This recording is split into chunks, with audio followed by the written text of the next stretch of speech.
नमस्कार। सुप्रसिद्ध उपन्यास कबन पाठन के भाग 3 में आपका स्वागत है। मैं आशा करती हूँ कि आप यह पाठन एंजॉय कर रहे होंगे और इसे काफ़ी रुचि के साथ सुन रहे होंगे। पिछले पाठन में भाग 2 के अंत में हमने कुछ प्रश्न किए थे। उन प्रश्नों का उत्तर कुछ इस तरह से है। पहला प्रश्न था, दीनदयाल ने टीके में दयानाथ को कितने रुपए दिए थे? इसका सही उत्तर है 1000 रुपये। जी हाँ, पहले वे 1000 रुपये कुल खर्च करने वाले थे, लेकिन दयानाथ की सहृदयता देखकर 1000 टीके में ही दे दिए। और अब हम आगे बढ़ते हैं दूसरे प्रश्न के लिए। जालपा के चढ़ावे में सबसे सुंदर गहना कौन सा था? इसका सही उत्तर है गुलूबंद। जी हाँ, ये एक प्रकार का चोकर नेकलेस होता है जो पारंपरिक गहना है, विशेषकर विवाह आदि में पहना जाता है। और अगला और आखिरी प्रश्न था, जालपा की सहेलियों के नाम क्या हैं? इसका सही उत्तर है बासंती, शहजादी और राधा। इसी तरह हमारे तीनों प्रश्न समाप्त होते हैं। उम्मीद करती हूँ कि आपको यह पाठन रुचिकर लग रहा होगा और अब हम आज का पाठन शुरू करते हैं। कबन भाग 3। रात के 10 बजे थे। जालपा खुली हुई छत पर लेटी हुई थी। जेठ की सुनहरी चांदनी में सामने फैले हुए नगर के कलश, गुंबद और वृक्ष स्वप्न चित्रों से लगते थे। जालपा की आंखें चंद्रमा की ओर लगी हुई थी। उसे ऐसा मालूम हो रहा था, मैं चंद्रमा की ओर उड़ी जा रही हूँ। उसे अपनी नाक में खुश्की, आंखों में जलन और सिर में चक्कर मालूम हो रहा था। कोई बात ध्यान में आते ही भूल जाती और बहुत याद करने पर भी याद न आती थी।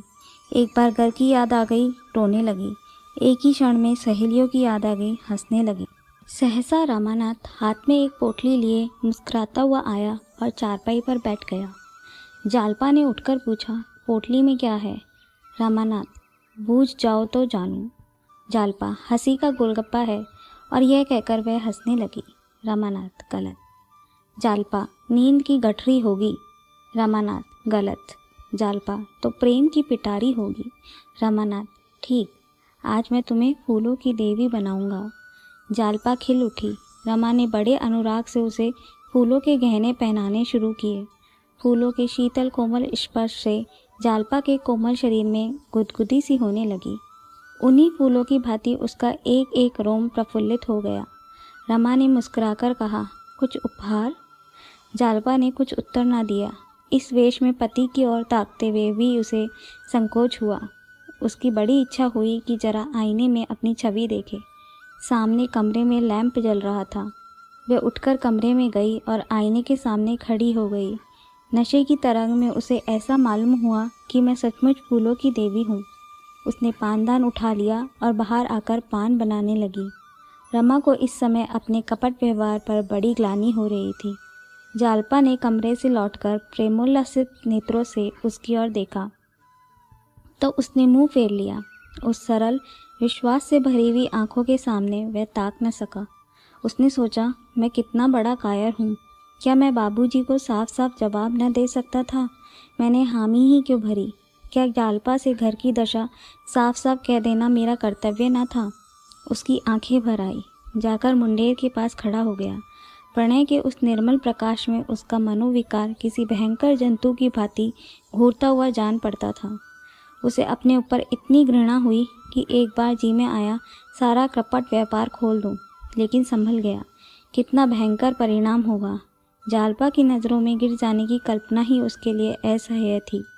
जालपा ने प्रेम सरस नेत्रों से देखकर कहा, मेरे दादाजी तुम्हें देखकर गए और अम्मा जी से तुम्हारा बखान करने लगे, तो मैं सोचती थी तुम कैसे होंगे।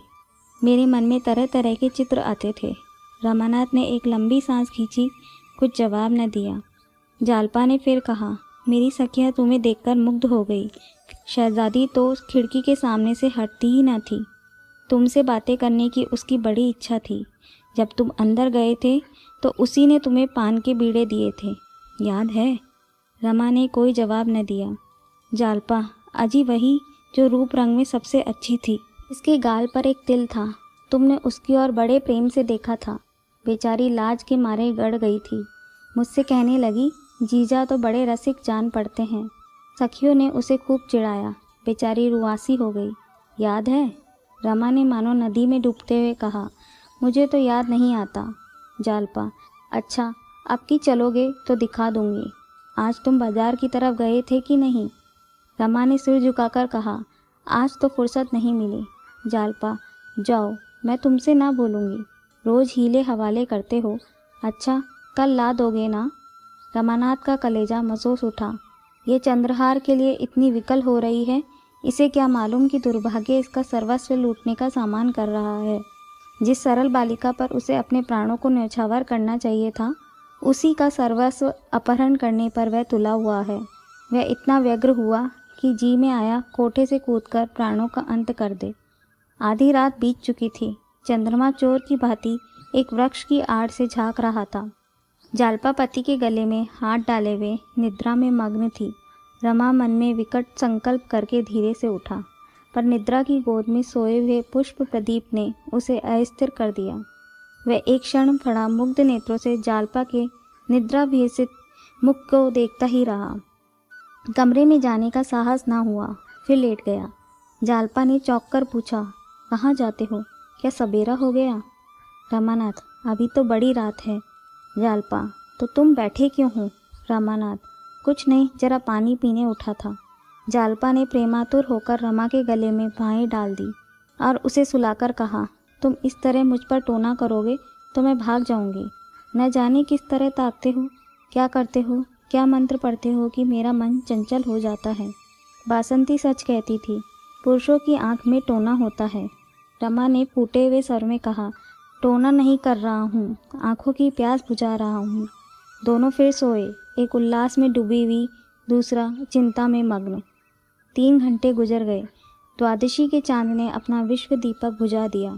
प्रभात की शीतल समीर प्रकृति को मन के प्याले पिलाती फिरती थी। आधी रात तक जागने वाला बाजार भी सो गया। केवल रमा अभी तक जाग रहा था। मन में भांति भांति के तर्क वितर्क उठने के कारण वह बार बार उठता था और फिर लेट जाता था। आखिर जब 4 बजने की आवाज़ कान में आई तो घबरा कर उठ बैठा और कमरे में जा पहुंचा। गहनों का संदूकचा अलमारी में रखा हुआ था। रमा ने उठा लिया और थर थर काँपता हुआ नीचे उतर गया। इस घबराहट में उसे इतना अवकाश न मिला कि वह कुछ गहने छाँटकर निकाल लेता। दयानाथ नीचे बरामदे में सो रहे थे। रमा ने उन्हें धीरे से जगाया। उन्होंने हक पकाकर पूछा, कौन है? रमा ने होंठ पर उंगली रखकर कहा, मैं हूँ। वह संदूकची लाया हूँ, रख लीजिए। दयानाथ सावधान होकर बैठ गए। अभी तक केवल उनकी आंखें जगी थी, अब चेतना भी जागृत हो उठी। रमा ने जिस वक्त उनसे गहने उठा लाने की बात कही थी, उन्होंने समझा था कि यह आवेश में ऐसा कह रहा है। उन्हें इसका विश्वास न आया था कि रमा जो कुछ कह रहा है उसे पूरा भी कर दिखाएगा।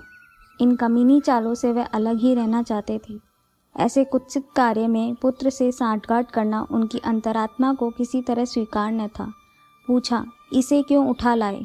रमा ने धृष्टता से कहा, आप ही का तो हुक्म था। दयानाथ, झूठ कहते हो। रमानाथ, तो फिर क्या रखाऊं? रमा के इस प्रश्न ने दयानाथ को घोर संकट में डाल दिया। झेपते हुए बोले, अब क्या रखाओगे? कहीं देख ले तो गजब ही हो जाए। वही काम करोगे जिसमें जग हसाई हो। खड़े क्या हो, संदूकची मेरे बड़े संदूक में रखाओ और जाकर लेट रहो। कहीं जाग पड़े तो बस। बरामदे के पीछे दयानाथ का कमरा था। उसमें एक देवदार का पुराना संदूक रखा था। रमा ने संदूकची उसके अंदर रख दी और बड़ी फुर्ती से ऊपर चला गया। छत पर पहुंचकर उसने आहट ली। जालपा पिछले पहर की सुखद निद्रा में मगन थी। रमा जो ही चारपाई पे बैठा, जालपा चौंक पड़ी और उससे चिपट गई। रमा ने पूछा, क्या है, तुम चौंक क्यों पड़ी? जालपा ने इधर उधर प्रसन्न नेत्रों से ताककर कहा, कुछ नहीं, एक स्वप्न देख रही थी। तुम बैठे क्यों हो? कितनी रात है अभी? रमा ने लेटते हुए कहा, सवेरा हो रहा है। क्या स्वप्न देखती थी? जालपा, जैसे कोई चोर मेरे गहनों की संदूकची उठाए लिए जाता हो। रमा का हृदय इतने जोर से धक धक करने लगा मानो उस पर हथौड़े पड़ रहे हैं। खून सर्द हो गया, परंतु संदेह हुआ, कहीं इसने मुझे देख तो नहीं लिया। वह जोर से चिल्ला पड़ा, चोर चोर। जालपा घबराकर उठी, दौड़ी हुई कमरे में गई, झटके से अलमारी खोली। संदूकची वहाँ ना थी। मूर्छित होकर गिर पड़ी। सवेरा होते ही दयानाथ गहने लेकर सर्राफ के पास पहुँचे और हिसाब होने लगा। सर्राफ के 1500 आते थे। मगर वह केवल 1500 के गहने लेकर संतुष्ट न हुआ। बिके हुए गहनों को वह बट्टे पर ही ले सकता था। बिकी हुई चीज़ कौन वापस लेता है? जाकड़ पर दिए होते तो दूसरी बात थी। इन चीज़ों का तो सौदा हो चुका था। उसने कुछ ऐसी व्यापारिक सिद्धांत की बातें की, दयानाथ को कुछ ऐसा शिकंजे में कसा कि बेचारे को हाँ हाँ करने के सिवाय और कुछ न सूझा। दफ्तर का बाबू चतुर दुकानदार से क्या पेश आता। 1500 में 2500 के गहने भी चले गए, ऊपर से 50 और बाकी रह गए। इस बात पर पिता पुत्र में कई दिन खूब वाद विवाद हुआ। दोनों एक दूसरे को दोषी ठहराते रहे। कई दिन आपस में बोलचाल बंद रही, मगर इस चोरी का हाल गुप्त रखा गया। पुलिस को खबर हो जाती तो भंडा फूटने का भय था। जालपा से यही कहा गया कि माल तो मिलेगा नहीं, व्यर्थ का झंझट भले ही होगा। जालपा ने भी सोचा, जब माल ही नहीं मिलेगा तो रपट व्यर्थ में क्यों की जाए। जालपा को गहनों से जितना प्रेम था उतना कदाचित संसार की और किसी वस्तु से ना था। और उसमें आश्चर्य की कौन सी बात थी। जब वह 3 वर्ष की अबोध बालिका थी, उस वक्त उसके लिए सोने के चूड़े बनवाए गए थे। दादी जब उसे गोद में खिलाने लगती तो गहनों की ही चर्चा करती। तेरा दूल्हा तेरे लिए बड़े सुंदर गहने लाएगा, ठुमक ठुमक कर चलेगी। जालपा पूछती, चांदी के होंगे कि सोने की दादी जी? दादी कहती, सोने के होंगे बेटी, चांदी की क्यों लाएगा? चांदी के लाए तो तुम उठाकर उसके मुंह पर पटक देना। मानकी छेड़कर कहती, चांदी के तो लाएगा ही, सोने के उसे कहाँ से मिले जाते हैं। जालपा रोने लगती। इस पर बूढ़ी दादी, मानकी, घर की महरियाँ, पड़ोसिने और दीनदयाल सब हंसते।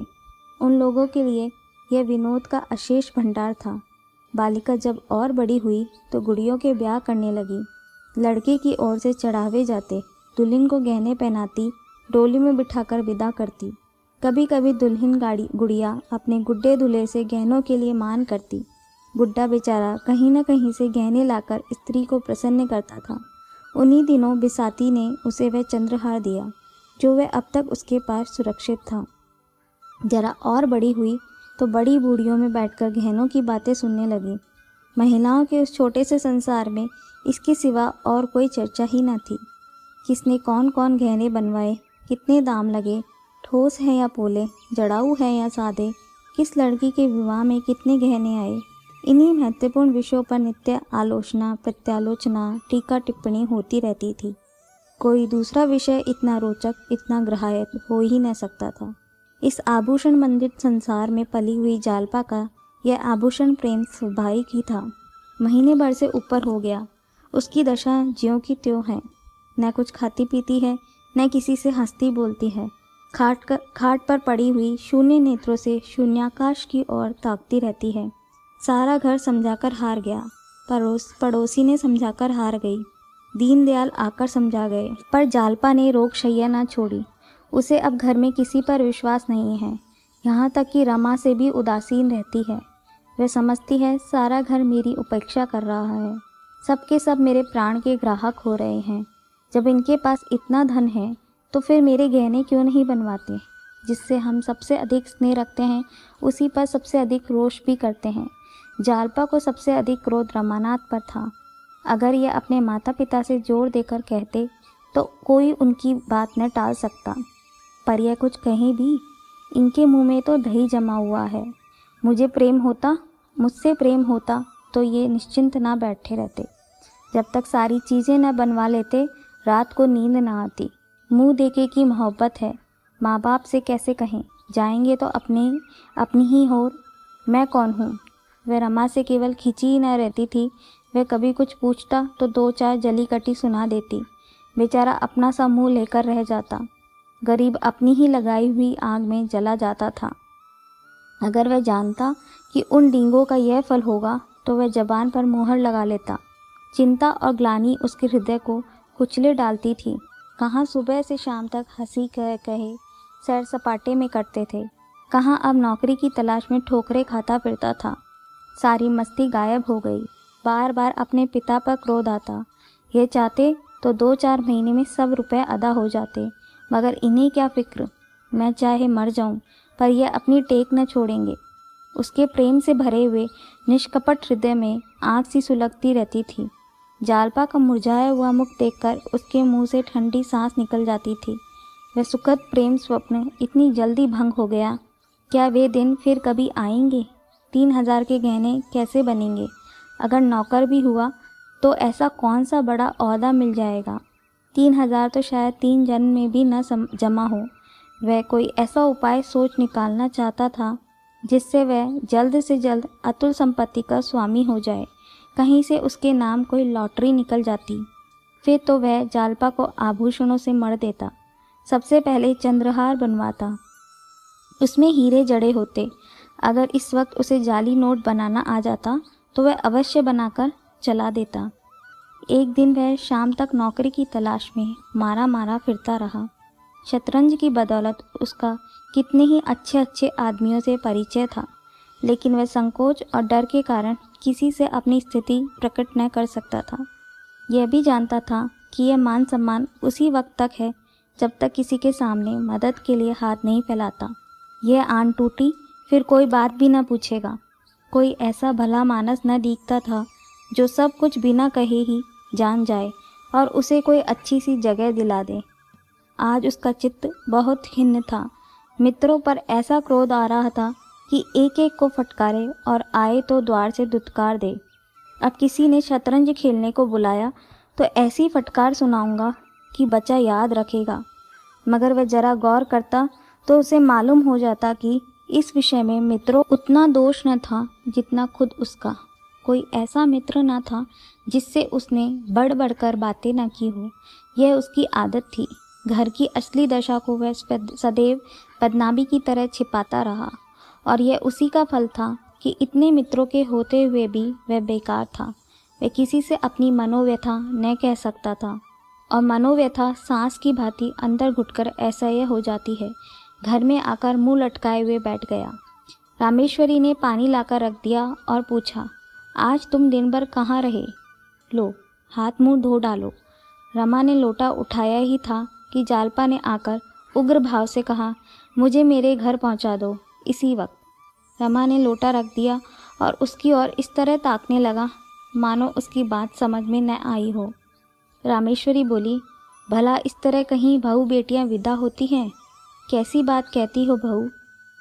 जालपा, मैं उन बहू बेटियों में नहीं हूँ। मेरा जिस वक्त जी चाहेगा जाऊँगी, जिस वक्त जी चाहेगा आऊँगी। मुझे किसी का डर नहीं है। जब यहाँ कोई मेरी बात नहीं पूछता तो मैं भी किसी को अपना नहीं समझती। सारे दिन अनाथों की तरह पड़ी रहती हूँ, कोई झांकता तक नहीं। मैं चिड़िया नहीं हूँ जिसका पिंजड़ा दाना पानी रखकर बंद कर दिया जाए।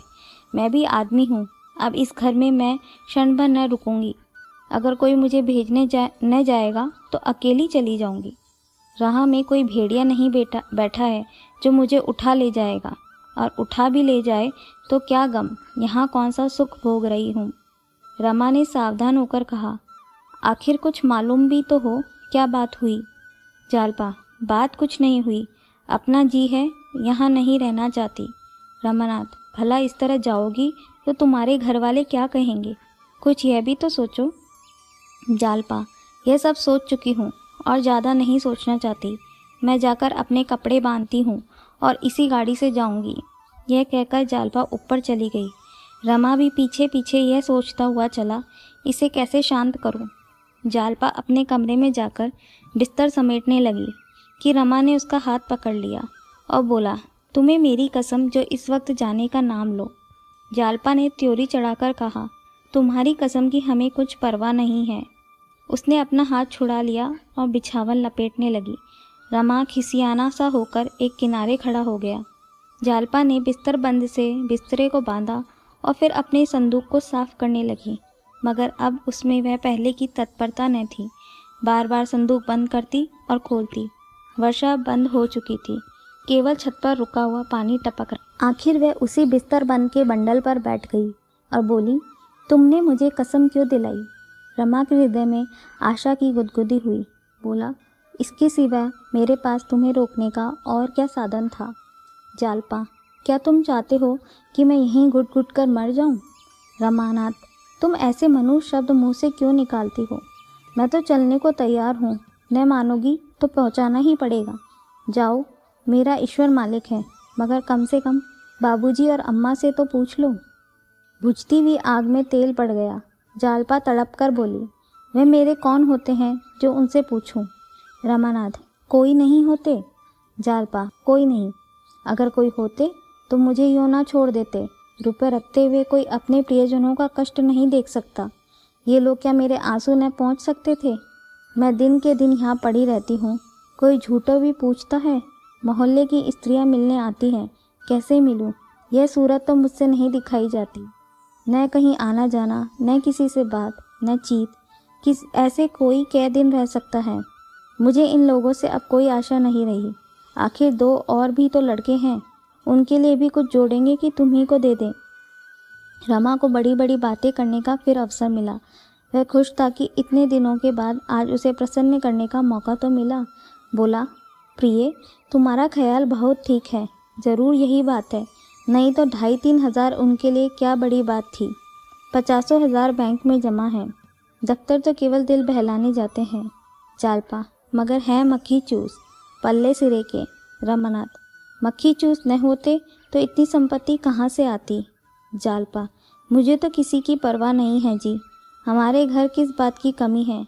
दाल रोटी वहाँ भी मिल जाएगी।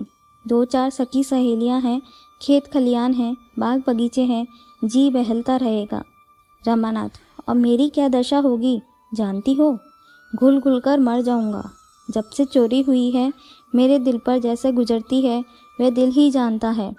अम्मा और बाबूजी से एक बार नहीं लाखों बार कहा कि 2-4 चीज़ें तो बनवा ही दीजिए, पर किसी के कान पर जू तक नहीं रहेंगी। न जाने क्यों मुझसे आंखें फेर ली। जालपा, जब तुम्हारी नौकरी कहीं लग जाए तो मुझे बुला लेना। रमानाथ, तलाश कर रहा हूँ, बहुत जल्द मिलने वाली है। हज़ारों बड़े बड़े आदमियों से मुलाकात है। नौकरी मिलते क्या देर लगती है? हाँ, ज़रा अच्छी जगह चाहता हूँ। जालपा, मैं इन लोगों का रुख समझती हूँ। मैं भी अब यहाँ दावे के साथ होंगी। क्यों, किसी से नौकरी के लिए कहते नहीं हो? रमानाथ, शर्म आती है किसी से कहते हुए। जालपा, इसमें शर्म की कौन सी बात है? कहते शर्म आती हो तो खत लिख दो। रमा उछल पड़ा। कितना सरल उपाय था, और अभी तक यह सीधी सी बात उसे न सूझी थी। बोला, हाँ, यह तुमने बहुत अच्छी तरकीब बतलाई। कल ज़रूर लिखूँगा। जालपा, मुझे पहुँचाकर आना तो लिखना, कल ही थोड़े लौट आओगे। रमानाथ, तो क्या तुम सचमुच जाओगी? तब मुझे नौकरी मिल चुकी और मैं खत लिख चुका। इस वियोग के दुख में बैठकर रोऊंगा कि नौकरी ढूंढूंगा? नहीं, इस वक्त जाने का विचार छोड़ो। नहीं, सच कहता हूँ, मैं कहीं भाग जाऊंगा। मकान का हाल देख चुका। तुम्हारे सिवा और कौन बैठा हुआ है जिसके लिए यहाँ पड़ा सड़ा करूँ? हटो तो जरा, मैं बिस्तर खोल लूँ। जालपा ने बिस्तर पर से जरा खिसक कर कहा, मैं बहुत जल्दी चली आऊँगी। तुम गए और मैं आई। रमानाथ ने बिस्तर खोलते हुए कहा, जी नहीं, माफ़ कीजिए, मैं इस धोखे में नहीं आता। तुम्हें क्या, तुम तो सहेलियों के साथ विहार करोगी, मेरी खबर तक न लोगी, और यहाँ मेरी जान पर बन आएगी।